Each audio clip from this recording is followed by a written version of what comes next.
Bismillahirrahmanirrahim. Assalamualaikum warahmatullahi wabarakatuh. Berjumpa lagi dengan Ibu pada proses pembelajaran hari ini,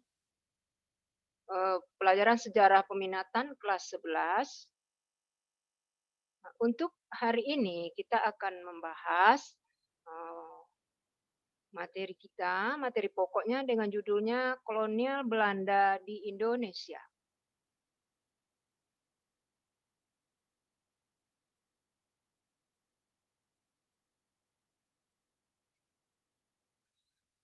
Kolonial Belanda di Indonesia, kalau kita, kelompokkan, terbagi atas 2 masa. Nah, itulah masa yang kita kenal kita dijajah oleh Belanda 3,5 abad. Nah, masa 3,5 abad itu dapat kita kelompokkan. Yang pertama, Belanda menjajah kita pada masa POC. Interval waktunya adalah 1602 sampai dengan 1799. Nah, masa ini lebih kurang 2 abad. Kemudian kita ketahui nanti akhirnya POC dibubarkan. Nah, dibentuklah pemerintah kolonial Hindia Belanda.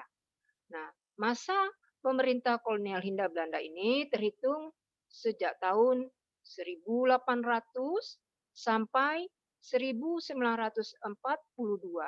Nah, kita ketahui nanti pada tahun 1942 Jepang datang ke Indonesia, dapat menguasai Indonesia, dan akhirnya pada tanggal 8 Maret 1942 Belanda menyerah tanpa syarat kepada Jepang. Jadi inilah masa Indonesia dikuasai Belanda atas 2, masa POC dan masa pemerintahan kolonial Belanda. Itulah masa yang 3,5 abad. Nah, khusus untuk hari ini, kita hanya akan membahas yaitu masa Indonesia dijajah Belanda lewat Verenigd Oost-Indisch Company atau dikenal dengan nama POC.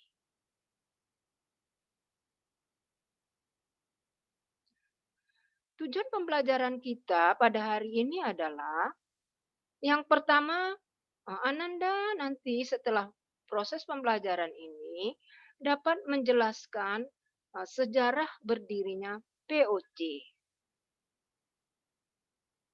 Yang kedua, Ananda dapat menganalisis bagaimana kekuasaan POC di Indonesia.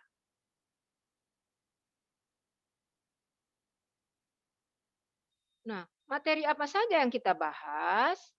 Nah, inilah materi pertama, kita akan membahas mengenai sejarah berdirinya POC. Kemudian dilanjutkan, nah, hak-hak istimewa POC yang dikenal dengan istilah hak oktroy. Yang ketiga adalah selama hampir 2 abad POC menjajah kita, kita akan membahas apa saja kebijakan-kebijakan yang dilakukan POC. Dan yang terakhir, akhirnya akan kita bahas apa penyebab POC itu akhirnya dibubarkan pada tahun 1799. Jadi inilah materi yang akan kita bahas. Nah, kita mulai dengan pembahasan materi kita yang pertama, yaitu mengenai latar belakang berdirinya POC. Ada 2 hal penyebab sehingga akhirnya kerajaan Belanda mendirikan kongsi dagang yang bernama POC. Penyebab pertama adalah adanya persaingan dagang antar bangsa. Bangsa apa saja? Ya, bangsa Portugis, Spanyol, dan Inggris, dan tentu saja Belanda sendiri. Kemudian yang kedua, yaitu adanya persaingan sesama perusahaan dagang Belanda sendiri atau sesama pedagang bangsa Belanda sendiri. Jadi dengan kondisi inilah akhirnya pada tanggal 20 Maret 1602 POC resmi berdiri.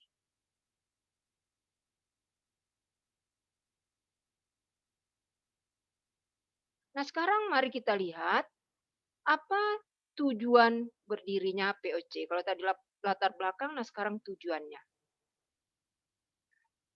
Inilah tujuan yang pertama, ya. Tujuan pertama ini merupakan tujuan utama dari dirikan POC adalah menghindari persaingan sesama pedagang Belanda. Jadi sebelum ini, di mana, mmm, terjadi transaksi perdagangan, nah itu banyak menguntungkan, pihak Indonesia atau pribumi. Sehingga, pemerintah Belanda memandang, terjadinya persaingan ini memandang perlunya suatu wadah sehingga ada kekuatan, sehingga nanti untung itu mengalir sepenuhnya kepada pedagang-pedagang Belanda. Yang kedua, agar, para kongsi dagang Belanda, artinya pedagang Belanda itu mampu bersaing dengan kongsi dagang bangsa lain seperti yang dimiliki Portugis, Spanyol, Inggris. Dan yang ketiga tujuannya adalah memonopoli perdagangan. Nah, kita ketahui bahwa POC itu merupakan kongsi dagang, otomatis tujuannya adalah mencari keuntungan. Nanti POC akan menyetor keuntungan kepada kerajaan Belanda. Jadi memberikan keuntungan kepada kerajaan Belanda. Jadi ini adalah 4 tujuan didirikan POC. Nah, sekarang mari kita lihat bagaimana struktur organisasi POC. POC merupakan kongsi dagang itu dipimpin oleh Dewan 17. Nah, Dewan 17 ini dikenal juga dengan Heren. Nah, apa itu Dewan 17? Dewan 17 adalah yang terdiri atas 17 orang, ya, yang merupakan wakil dari 17 provinsi yang ada di negara Belanda. Dewan 17 ini sekaligus adalah para pemilik saham dalam kongsi dagang POC.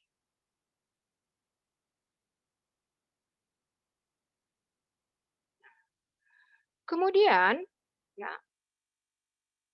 karena jauhnya letak geografis antara negara Belanda dengan Indonesia, maka perlu ditunjuk seorang penguasa di Indonesia.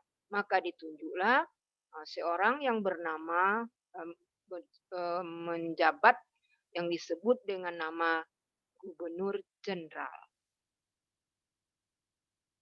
Nah, Gubernur Jenderal ini ya nanti akan dibantu kerjanya oleh Dewan Hindia yang memberikan input-input atau ide-ide berupa pikiran kepada jenderal yang berkuasa sekaligus mengawasi pekerjaan Dewan Jenderal. Jadi inilah struktur organisasi POC yang merupakan kongsi dagang yang dalam sejarah peradaban umat manusia merupakan suatu kongsi dagang yang pernah berdiri yang begitu besar. Nah, kalau kita bawakan zaman sekarang saat kita ini 20 buah perusahaan yang ada di dunia ini sekarang bergabung belum mampu menyaingi kehebatan dan besarnya kongsi dagang POC. Kita lanjut, tadi kita sudah membahas apa latar belakang dan tujuan. Nah, sekarang kita lanjutkan apa kebijakan yang dilakukan POC untuk memonopoli, artinya mencari keuntungan yang banyak di Indonesia. Inilah yang pertama, kebijakannya dikenal dengan nama Partilente Leperanti. Nah, apa itu adalah penarikan pajak kepada rakyat pribumi berupa hasil bumi.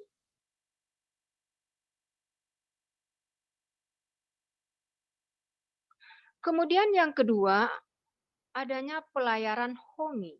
Nah, pelayaran Hongi ini khusus untuk kawasan Maluku.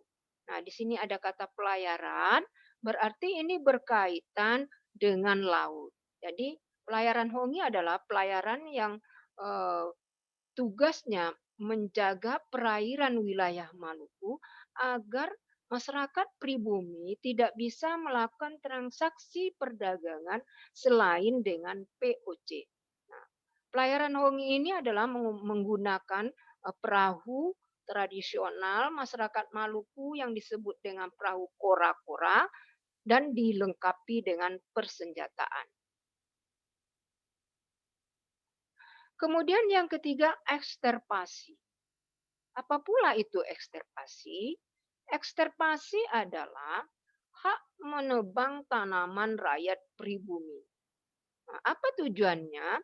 Agar produksi tanaman tidak overdosis sehingga harga tetap stabil. Dan yang keempat, kontingenten. Ini merupakan pajak bumi yang harus dibayar oleh wilayah-wilayah pendudukan POC. Dan yang kelima, inilah Brengestelsel, kewajiban masyarakat menanam tanaman kopi. Jadi inilah hak oktroy, hak monopoli perdagangan, ini kebijakan monopoli perdagangan POC. Maaf. Kita lanjutkan. Jadi latar belakang sudah, tujuan sudah, kebijakan sudah, kita lanjutkan hak oktroy POC. Inilah yang pertama, hak monopoli perdagangan, karena kongsi dagang ya otomatis hak monopoli perdagangan. Kemudian hak memiliki tentara sendiri. Ketiga, hak mencetak uang sendiri. Keempat, hak menyatakan perang. Kelima, hak membuat perjanjian. 6, hak mendirikan benteng-benteng pertahanan. 7, hak memerintah daerah jajahan. Dan yang kedelapan adalah hak mengangkat dan memberhentikan pegawai. Nah, pada penjelasan yang terdahulu, Ibu sudah menjelaskan bahwa POC itu merupakan kongsi dagang. Nah, tapi dari 8 hak ini dapat kita simpulkan bahwa POC itu bukan hanya merupakan kongsi dagang. Dapat kita lihat dari poin nomor 2 sampai dengan nomor 8. Ya, bahwa POC itu sama dengan memiliki hak sama dengan sebuah kekuasaan atau pemerintahan. Karena itulah POC ini diberi hak istimewa yang dikenal dengan nama hak oktroy.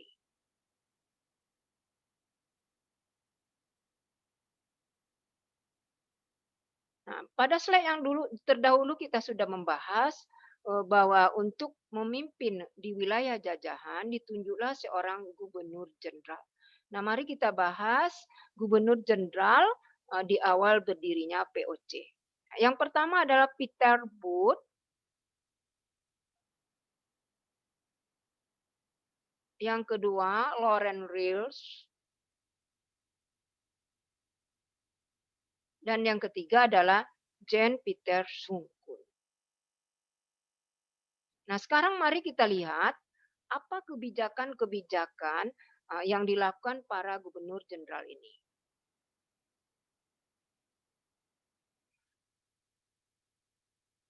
Kita mulai dari Peter Booth. Ada 3 kebijakan beliau yang sangat terkenal. Yang pertama, mendirikan pos perdagangan di Banten. Yang kedua, Peter Booth membeli sebidang tanah di Jayakarta dari penguasa pribumi. Nah, inilah nanti cikal bakal markas POC di Batavia. Yang ketiga, membuat perjanjian dengan Maluku untuk menguasai perdagangan rempah-rempah. Nah, sekarang kita lihat masa Gubernur Lauren Rials.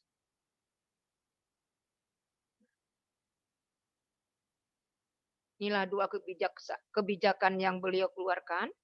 Yang pertama, membangun gedung Mauritius di tepi Sungai Ciliwung. Nah, inilah bakal nanti tempat eh, penguasa eh, penguasa kolonial Belanda. Kemudian yang kedua, memperluas wilayah kekuasaan di berbagai daerah. Kita lanjut yang ketiga, Jan Pieterszoon. Nah, nah inilah gubernur jenderal yang sangat terkenal, sangat kejam. Beliaulah yang meletakkan dasar-dasar kolonial dan imperialis Belanda di Indonesia. Nah, apa yang beliau lakukan? Inilah dia. Yang pertama, merebut Jayakarta, yang kita kenal sekarang dengan nama Jakarta. Yang kedua, membangun kota, mengubah Jayakarta jadi Batavia. Kemudian perang melawan Mataram, Makassar, dan Aceh. Jadi itulah tiga gubernur jenderal Belanda di awal POC dan kebijakan-kebijakannya.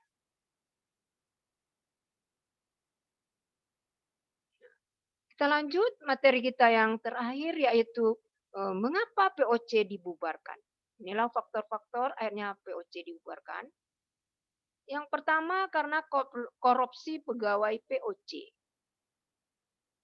Yang kedua, munculnya persaingan dagang dari bangsa lain. Ketiga, besarnya pengeluaran POC. Yang keempat, berkembangnya paham liberal. Yang kelima, munculnya perdagangan gelap.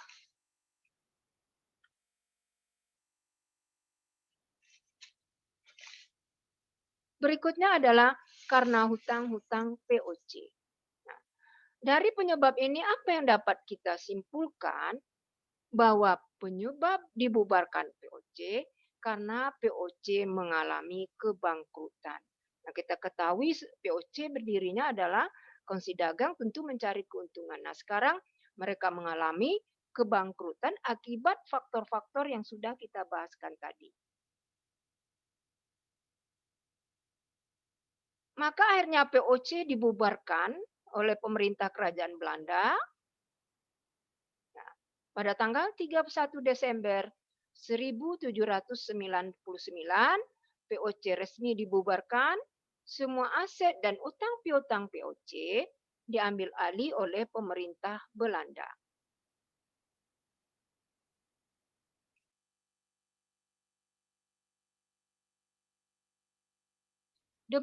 Demikianlah pembelajaran kita pada hari ini. Semoga dapat Anda pahami. Sekian, terima kasih. Ibu tutup dengan Assalamualaikum warahmatullahi wabarakatuh.